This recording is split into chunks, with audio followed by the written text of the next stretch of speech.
And a spaceship, NesTea needing to win this game to come back and tie things up 1-1. Will he be able to do it? Will GanZi come into this and try to open up with an aggressive cheese like game one? I mean, likewise, this is a big map. Maybe he could do it again, and then we'll definitely be screwed if he does that twice in a row. But here we are now loading up. Here we go, guys. So at the 12 o'clock position on Atlanta Spaceship, we have our blue Zerg player from Incredible Miracle. That's NesTea. And his opponents over at the 8 o'clock position from the team Complexity, our red Terran player out to a 1-0 lead. It is GanZi. NesTea, of course, chosen this map for reasons we talked about before. And I wonder if he's going to try to check around his base. You reckon he'll scatter around his base this time? He's like, no, just it's not going to happen again.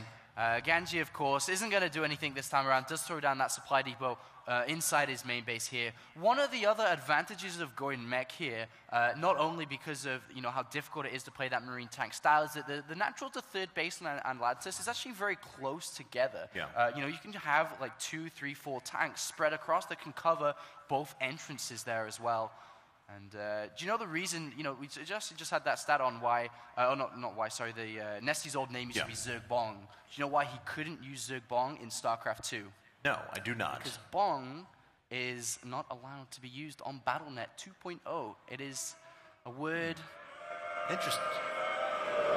The crowd have something to say about that. So remember, guys, like Blizzard is in here when you're booing like this. So then he arbitrarily goes for NesTea right afterwards. Do you know the reason why he chose NesTea? No, please let us know. The silliest reason in the world is because he had a NesTea bottle on his desk when he was choosing his StarCraft 2 name. Did actually know that. That's actually true. But, so there we go. Arbitrary names for Korean players sometimes, but I love them. We've gone from Squirtle to NesTea now, if you think about that in terms of not StarCraft players. And, is he going to trap that drone? No, gets away with 11 hit points there, so unfortunately not going to be able to get anything done. Tried to hit it on the way out to NesTea, though, deciding to, of course, put down 15 hatch, then moving into a spawning pool right afterwards, not taking any sort of super early pressure right away. And it is just going to be a very regular one barracks expansion here, followed by double gas. Even if you play, more barrack style, you still want to get that double gas, of course, because you sacrifice the ability to throw back the creep tumors and also just gain map control via Hellions. And from here on out, after that, that's when the deviations really start to kick in for Terran players. NesTea, though, knows what's going on with this one barracks expansion, so he has a couple of choices himself. Whether he goes for the quadruple queen play, whether he starts that creep spread nice and early, or does he take gas, get that speed up? He could also still go for aggressive plays. NesTea has shown us time after time that he will go for aggressive plays if necessary. Any form of roach bailing to go in there before siege tanks or before any decent unit counters up. We did see that single marine there. Yes. Just looking for that overlord, really. But it is actually not there. Of course, it's on the left-hand side, which is going to poke in and see the gases here. So he knows that it's not like a triple orbital to command by seeing this gas. He knows that that factory follow-up is inevitable. All right, well, NesTea still not grabbed any gas quite yet, just producing a good amount of queens for now, making sure his economy is nice and solid as he moves into the mid-game. Of course, GanZi, on the other hand, decided to drop down double gas after that quick expansion. Already has the factory on the way, lifting the barracks now as he's going to put down that the reactor here in just a second. So, reactor Hellions, we'll see if he wants to move into Banshee play after that, or if he's just going to move out of it and go into a little more traditional marine tank play afterwards. This overlord is trapped here, and it is going to get picked off. And that's a really big hit there by GanZi, and we actually don't see a fourth queen coming. Instead of the fourth queen, we actually see the macro hatch coming down. Yes. Really, really early. And this actually gives you so many options, because once you hit the lava projects time after time here, you can just build everything and anything in such large numbers. You can saturate a base in a click. And, that is the beauty of the lava inject. All right, well, looks like NesTea is indeed starting his creep spread ever so slowly and continuing to drone up. Now, his opponent, GanZi, on the other hand, though, is starting a third command center, and that's actually popping up right inside of his main now. So use that as a macro CC for a little while, make sure he saturates those bases as quickly as possible, and then he'll go ahead and set that down whenever he feels confident in his map control. And we do have a barracks with a tech lab here, so may not be seeing Meki. I mean, of course, he can still just easily start stem off this. We'll have to follow what he's doing here. We do have that third command center. The best case scenario here for GanZi, especially with taking this creep, because of course we know what NesTea is doing, but GanZi has no idea. He doesn't know if it's, 3, 4, 2 queens or whatever. He doesn't know about the macro hatch or gas timing. So, I mean, usually we do see Terran players switch up that factory really, really fast after just a couple of Hellions to start that very safe tank production.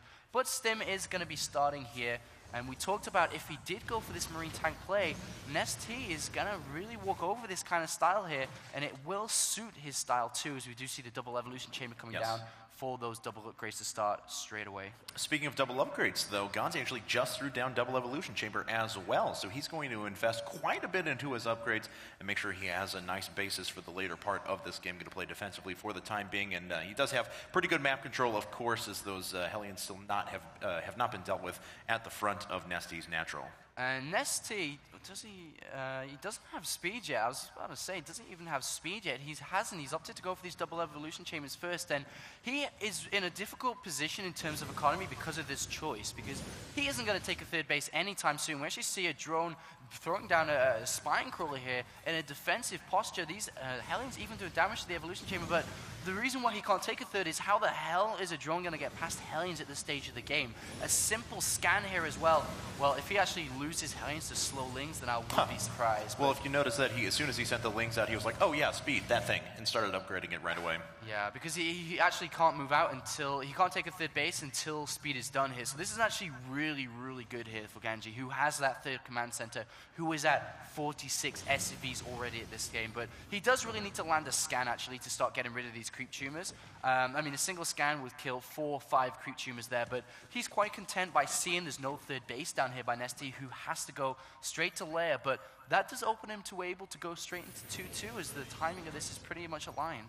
Yeah, pretty well done there. But, NesTea playing the game of drones pretty effectively as well, sitting on 62 workers at the moment and producing actually a massive amount of Lings. Now, 34 about to pop out at the same time as he moves up to an infestation pit as well. So very heavy Ling upgrades, producing a lot of those on the field. Going to be able to kind of take back map control and then moving into super high tech afterwards. That infestation pit's about halfway done. 54 Lings out, 8 more in production. And, you see 1-1 and speed finishing at the same time here.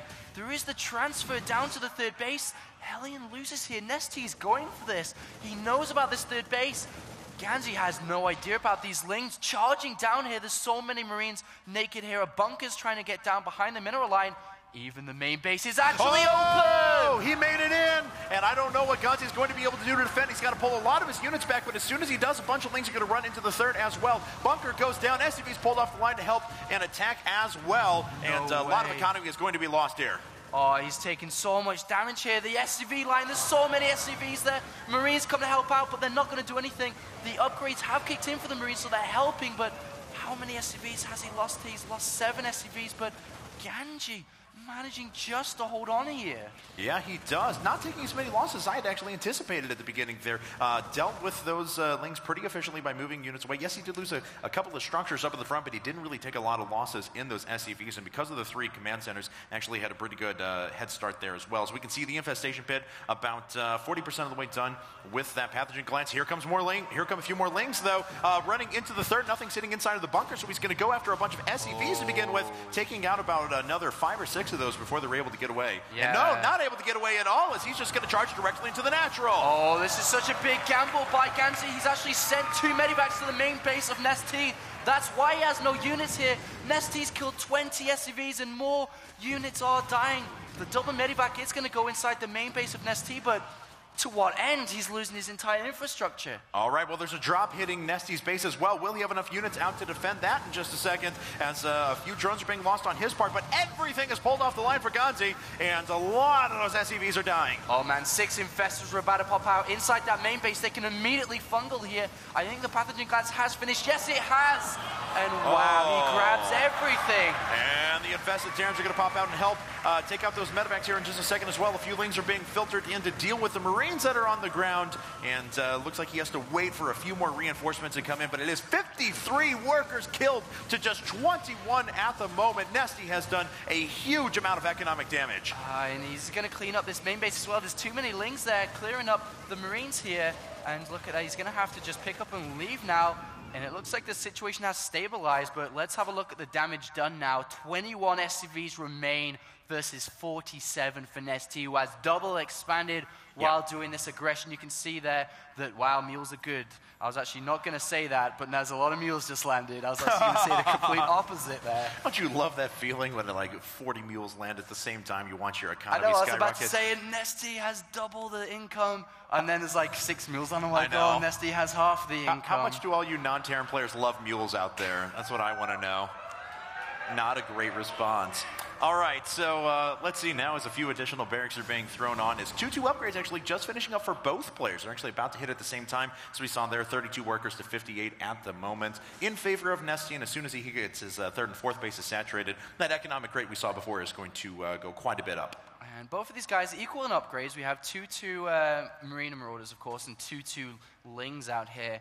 There's no bailing this down whatsoever, just relying on these Infestors alone. The Hive does now start here. And let's have a look at that drone count. Now climbing all the way up to 70. 22 more Lings are on the way. We do have Infestors with Burrow almost completed. Is he going to be able to grab this big squad of Marines? Oh, and those, unfortunately, those are a little bit unprotected, but he lands just a great fungal growth that traps most of the medevacts and all of the bio units and allows the Infestors to escape. GanZi going to load up on a drop and head over to the left-hand side, but the Infestors have done their job. Man, that was risky, though, having them out by themselves with no Zerglings in tow. And this is, starting to stabilize quite well for GanZi now. He has the best composition available for what is coming, and that will be the Ultralist Den. Well, actually, he does have a Spire down anyway, so it can actually still swing either way. But the Infestor count is pretty scary. We do have a drop making its way towards the main base. The spine crawlers that were used in the early stage of this game to defend against those Hellions are being deployed inside the main. We have burrowed Infestors making their way. Let's have a look for turret placement. There are no turrets anywhere, no detection here. This actually could be very, very scary here for the Complexity player.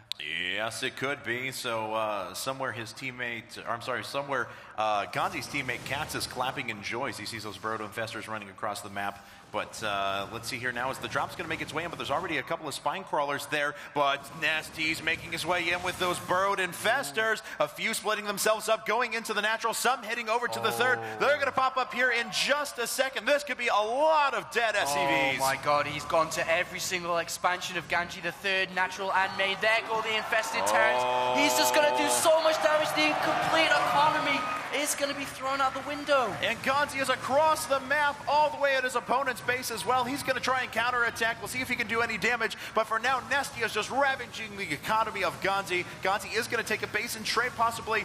Lings are coming in to try and defend that. He's actually pulling off the attack and just going directly after the Zerglings. Oh my god, there's a big swarm heading straight for the main base of GanZi. There's a supply depot down. Is he going to lift it? No, he doesn't. NesTea enters the main once again.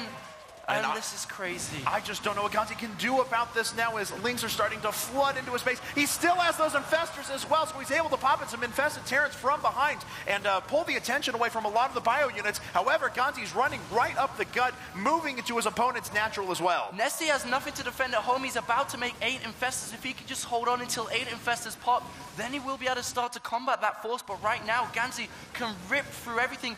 +3 attack is 20 seconds away. The greatest Spire is going to go down here as well. Bye. And that's a 200-second setback now for NesTea if he wants to move into Broodlords later on in this game. He still does have a fair number of Zerglings, but a lot of things are being dealt with. Hive Tech may even go down as well. It's down to about half its HP and falling. Where are the Infestors? They're about to pop from that natural as well. He needs to land the Fungals and jump in with the Lings. He's going to go for it. Oh, he's going to try and attack right now. He gets a pretty good surround, and the Fungals keep hitting one after another. He actually deals with most of the bio units. There's still a few units that are remaining, but GanZi, of course, has had his natural cleaned up, his main cleaned up. A lot of the production is being camped as well. He still has a third base mining, though. Another fungal growth goes down, a second one, but not quite enough to kill them all. 3 medivacs do remain. 20 Lings are being made. There are drones as well that he can use, but the entire main has been completely savage. Queen's even getting into the fray now. Yeah. Will NesTea have enough? These Marines do have that +3 attack now.